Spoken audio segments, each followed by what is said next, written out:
Everything you see exists together in a delicate balance. As king, you need to understand that balance and respect all the creatures, from the crawling ant to the leaping antelope. But Dad, don't we eat the antelope? Yes, Simba, but let me explain. When we die, our bodies become the grass, and the antelope eat the grass. And so, we are all connected in the great circle of life. Greetings. My name is Ben, aka Downsize It, and this is a rather impromptu, unprepared video that I'm putting out rather quickly. Maybe I should have waited a few days, I don't know, but I don't do reaction videos much, but I'll do one for this time, and that's because at the time of this recording, just found out that iconic actor James Earl Jones just passed away. And it's interesting when it comes to celebrities or people you've never met and the impact they had on your lives and how it can affect you in what might be considered strange ways. Because you have never met them, you don't know them personally, you only know them through the roles they portrayed, etc. And in this particular case, this one kind of hit pretty close.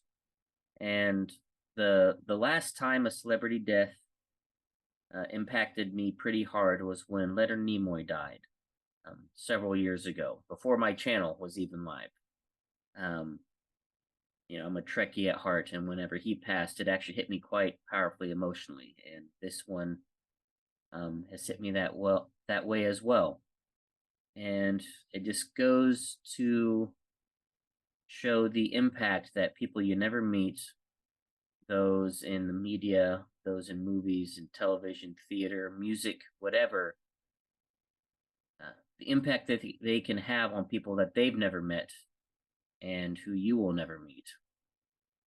And, you know, James Earl Jones, and I've been saying these things, and I'm assuming anyone watching my channel knows who James Earl Jones is, but in case you don't know, probably what he's most well known for, especially in the audience that's watching my channel, is that he's the voice of Darth Vader.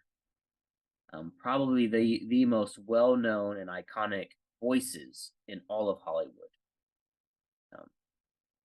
I can't think of anyone else that would rival the voice of James Earl Jones. The dulcet bass tones as he speaks, "No, I am your father," etc. Or Simba, Mufasa. For those that didn't know, he also played Mufasa. And just wanted to talk about, you know, the impact he had on my life throughout my childhood mainly. And ironically, it wasn't Star Wars. Was not the first time that I was aware of James Earl Jones' presence. Although Star Wars was the first of the movies he was voiced, at the time I didn't know who he was. The first time I had any knowledge of James Earl Jones was actually The Hunt of Red October, late 80s when that came out. I think late 80s, maybe early 90s, where he played Admiral Greer opposite Jack Ryan. Well, there's Alec Baldwin in that one, and then Sean Connery as Admiral Ramius. But that was my first knowledge of James Earl Jones. And the second time after that was actually Mufasa in Lion King. And that's, you know, again, such a wonderful performance. And when you think about, you know, all the sage advice that Mufasa gives in James Earl Jones' voice, it just sticks with you as a child. You know, I was a child when Lion King came out. And it ironically, it wasn't until probably the late 90s that I finally became aware, I'm sure late to most people, that James Earl Jones voiced Darth Vader. I always thought it weird in Return of the Jedi whenever can't remember his name, but whenever Luke takes his helmet off, and that other actor, forgive me, I can't remember his name off the top of my head, and didn't sound anything like Darth Vader. I was like, that's odd. That's weird. I didn't know about movie magic back then, about how different people can play the same character to do different things. wasn't until later that I learned that he voiced Darth Vader. But that's not, that's not the only role he played. He played, when he was in Field of Dreams was another early movie that I saw him in, and several other films that he is well known for. He's also one of the rarefied actors that have the EGOT status. And what EGOT stands for is Emmy, Grammy, Oscar, and Tony. And so those are all awards of different genres of entertainment. Emmy is for television, Grammy is for music, Oscar is for movies, and Tony is for theater. He has won in each one of those, which is extremely rare to be able to do that. So, not only an accomplished actor across so many genres, but of course, most well known for Darth Vader, and then I'd probably say an easy second, Mufasa in Lion King. So we'll just keep this short and sweet. I just wanted to post my thoughts.